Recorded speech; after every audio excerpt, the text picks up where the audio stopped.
Hello everyone, চলে এসেছি আজ একটা নতুন ভিডিও নিয়ে। তো চলুন দেখে নেওয়া যাক কি আমার এটা অর্ডার দেওয়া ছিল। তো আজ আমার মিশো থেকে এই ডেলিভারিটা চলে এসেছে।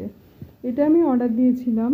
তো কি এটা অবশ্যই আপনাদের সাথে শেয়ার করতে চলেছি। ভিডিওটা কিন্তু শেষ পর্যন্ত দেখবেন, আর ভালো লাগলে অবশ্যই একটা লাইক কমেন্ট শেয়ার করবেন। আর যারা ইউটিউব চ্যানেল থেকে দেখছেন তারা অবশ্যই একটা সাবস্ক্রাইব করবেন। আর যারা আমার ফেসবুক চ্যানেল থেকে দেখবেন ভিডিওটা কিন্তু অবশ্যই একটা ফলো অবশ্যই করে দেবেন।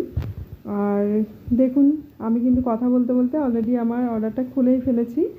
আর দেখুন, এটাতে আমার একটা ছুরি অর্ডার দেওয়া ছিল। এখানে আমার 3টে ছুরি ছিল একসাথে। তো কেমন হয়েছে ছুরিগুলো, আপনাদের যদি ভালো লাগে তো অবশ্যই আমাকে জানাবেন কমেন্টে যে এগুলো কেমন হলো। আমার এই ধরনের ছুরি নেওয়ার অনেক দিনের ইচ্ছে ছিল, তো আমি চটপট এটাকে অর্ডার করে নিয়েছিলাম মিশো থেকে। তো দেখুন ছুরিগুলো কেমন হয়েছে। আমার তো মনে হচ্ছে মোটামুটি ছুরিটা খুব একটা খারাপ নয়, আর যে খুব ভালো কোয়ালিটি ফুল সেটাও নয়, মোটামুটি। তো বেশ ভালোই। তো টাটা, এই পর্যন্তই আজকে। সবাই ভালো থাকবেন।